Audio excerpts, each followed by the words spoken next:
School যেতে মনই করছে না। একটা কাজ করি, ঘরে গিয়ে পেট ব্যথার নাটক করি। যাই। কি রে মনা, এভাবে শুয়ে আছিস, স্কুলে যাবি না?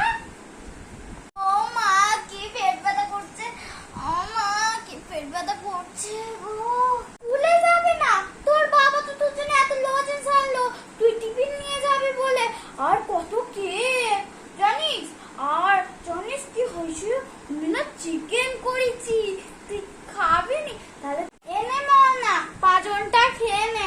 আর তোর জন্য না পেঁপের ঝোল আর ভাত করেছি, খাবি? ঠিক আছে, শুয়ে থাক তুই। জানো মা, আমার না পেটের যন্ত্রণা ঠিক হয়ে গেছে, আমি স্কুলে যেতে পারবো।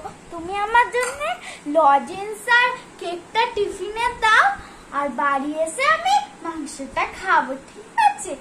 কিরম পেটের যন্ত্রণা কমে গেল? পেঁপের যেই বলেছি পেঁপের ঝোলের ভাত খাবে, তাতেই পেটের যন্ত্রণা কমে গেল।